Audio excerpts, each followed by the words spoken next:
ขวาก็ต้องระวังด้วยครับโดนดักต้องการนับเลยครับนับแล้วนะครับสี่หนึ่งครั้งแต่ว่าดูครับต้องระวังด้วยจังหวะเข้าหลวมนี่ครับจังหวะเขาพลาดจริงๆนะครับดูการยืนของอำนาจครับขาซ้ายกับขวานั้นจะพาออกจากช่วงที่ต่างคนต่างศึกษากันอยู่นะครับนี่โดนซ้ายเลยครับลูกนี้ครับพอเข้าหลวมเขาเริ่มจะเดินติดนี่นะครับทิ้งขวายับซ้ายเขาเริ่มจะเอียงเข้าข้างนะครับโอ้ลมเสียหลักครับโดนซ้ายและจังหวะบุกเขานี่จะมาแบบเต็มๆเลยมาแบบพุ่งสุดตัวโอ้โหแล้วมีตอดครับนี่ครับสถานการณ์โดยรวมของเราอำนาจยังคุมได้ดีอยู่ฟุตเวิร์กดึงแล้วคือแล้วพลิกลูกนี้ไม่รู้ว่าโดนกรรมการเตือนหรือเปล่านะครับลงไปเลยครับจังหวะพลิกหลบด้วยครับไม่เตือนครับโอ้โหวันนี้โอ้โหนี่ครับแม่เกือบไปครับจะมีลีลาแบบนี้นะครับอย่างที่เรียนไว้ว่าโอ้มีลูกหนักลูกแถมTaong 2012, nang maging matunog ang pangalan ni Casimero, nang labanan niya ang Argentinian boxing legend na si Luis Nazar. Sa laban nga ay pinakita agad ni Nazarte ang kanyang maduming laro at walang habas na panggugulang sa mga batang katunggali. Tienen guardado lo mejor, algo que no hemos visto todavía. Busca Lazarte, con derecha y con izquierda arriba. Se amarra Casimero, llegó bien Lazarte y acusa un golpe abajo. Y choque de cabeza. Hindi naman ito inatrasan ni Casimero bagamat nasa teritoryo ng kalaban, ay nagawa din nitong gatihan ang mga hindi tamang pananakit ng kanyang kalaban. Dumating pa sa punto na pinagbantaan ni Nazarte ang referee nang bawasan siya ng 1 puntos dahil sa pandaraya.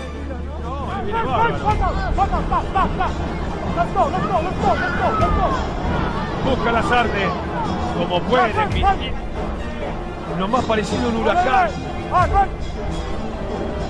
Casimero que era bravísimo, pero no a este nivel ya. Por la derecha Casimero, atención, izquierda de Casimero, y viene el conteo, no está bien Lazarte. Ilang beses tumumba si Nazarte, halos wala nang magawa ito, kundi hilahin din pababa si Casimero. Esta no cae Lazarte. 6, no está bien Lazarte, suena la campana. Está esperando Lazarte. De todo a favor el filipino para quedarse con el título interino Miniboca.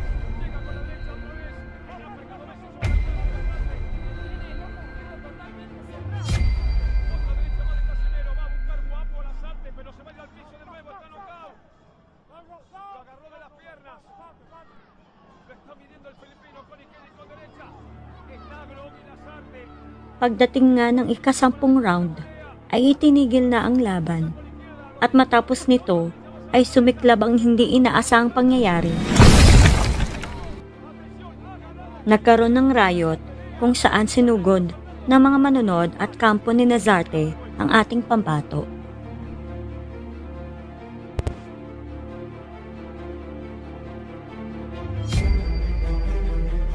Natigil lamang ang kaguluhan nang makapagtago ang kampo ni Casimero sa ilalim ng ring.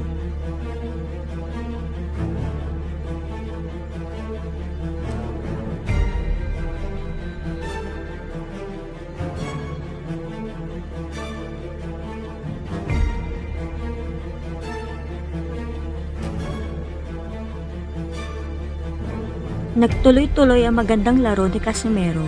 5 sunod-sunod na panalo ang kanyang naitala para depensa ng IBF Interim Junior Flyweight title. Di kalaunan ay nagpasya siya na sungkitin ang isang major world title mula sa isang Thai boxer na si Amnat Rowan Rowe. Hindi ordinaryong boxer itong si Amnat dahil siya ay may kakaibang istorya. Siya ay isang bilanggo na nasintensyahan ng 15 taon sa kulungan dahil sa armed robbery at pagdodroga.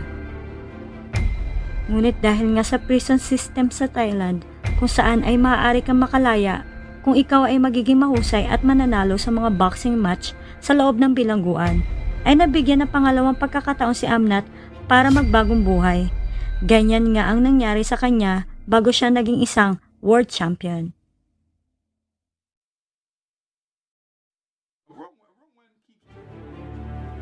Hindi naging madali ang laban para kay Casimero dahil di sa mga panggugulang at pandaraya ni Amnat sa ibabaw ng ring. Sa laban nga na yon ay nabigo si Casimero na maagaw ang corona, pero ito ay naging isang matinding karanasan sa kanya para lalo niya pag-usayan ang kanyang pakikipaglaban.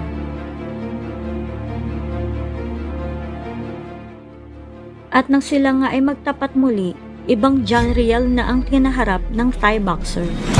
Ito nga ay ang paghihiganti ng isang mandirigmang Pinoy.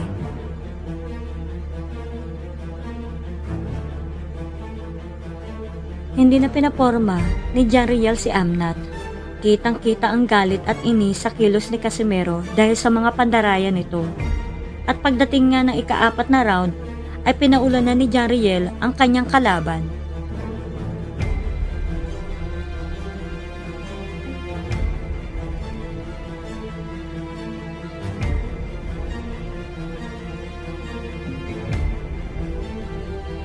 Isang solid na body shot ang tinanggap ni Amnat, dahilan upang hindi na niya maipagpatuloy ang laban. At itinanghal si John Riel bilang isang bagong Pinoy World Champion.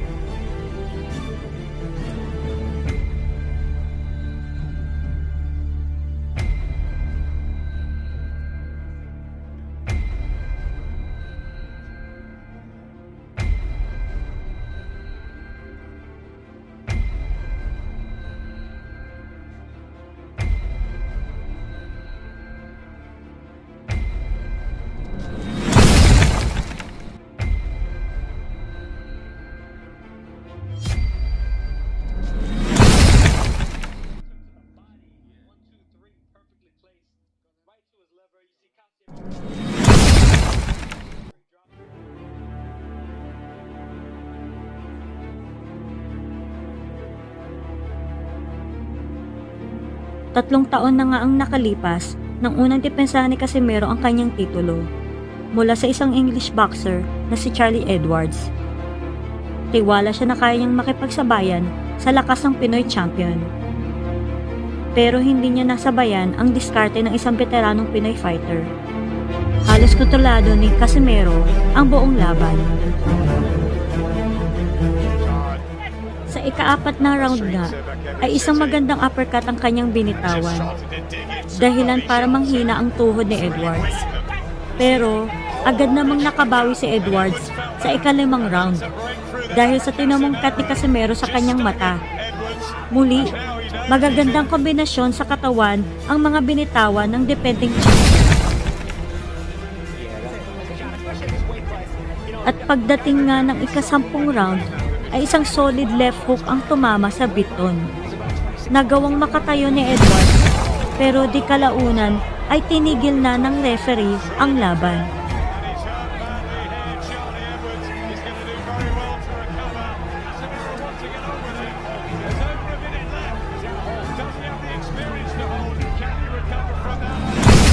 Nakaranas man ng pagkatalo kontra sa kapwa Pinoy si Casimero, ay patuloy na nalalasa ang kanyang lakas sa naturang dibisyon. Sa unang laban nga niya sa taong 2019 ay pinamalas niya kaagad ang kanyang talento kontra sa Japanese fighter na si Kenya Yamashita.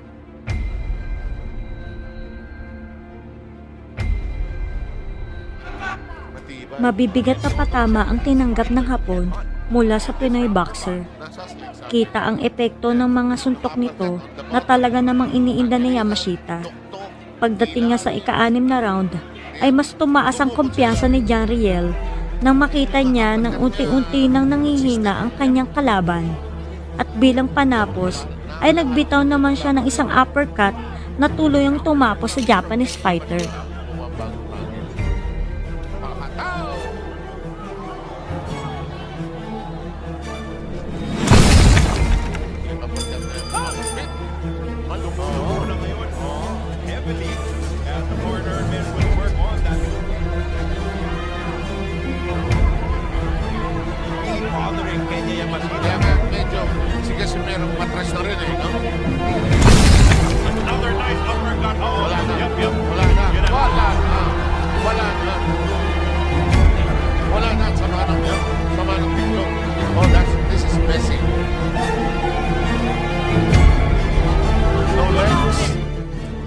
4 na buwan na nga ang nakalipas ng kanyang depensahan mula sa isang Mexican fighter na si Cesar Ramirez ang kanyang titulo.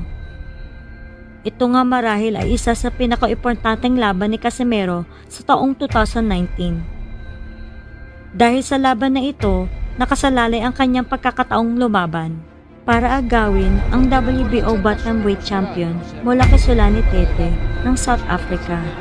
Sa laban nga na ito, ay pinakita ni Casimero ang agwat ng kanyang boxing skills kontra sa Mexican fighter. Sa ikatlong round pa nga lang, ay napatumba na niya ang katugali.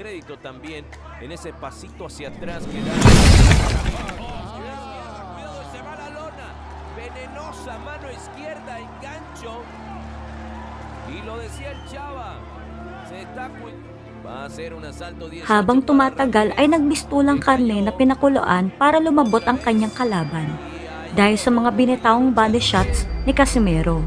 At pagdating nga sa ika-10 round ay matinding kombinasyon ang binato ng Pinoy fighter na siya namang tumapos ng laban.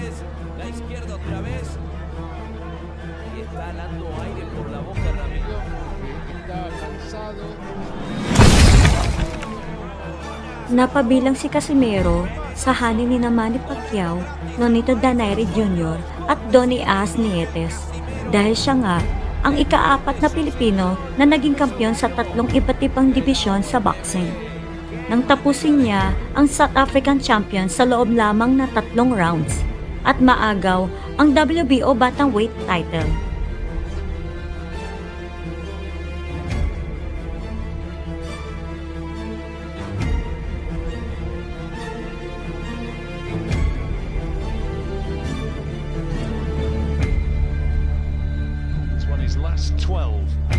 Sa umpisa nga ng laban, ay tila hirap kumonekta ang Pinoy boxer dahil na din sa haba at tangkad ng kanyang katunggali. Pero na makatsyempo ng isang magandang pagkakataon ay hindi niya ito pinalampas at 2 sunod na suntok sa kanyang sentido ang kanyang binitawan.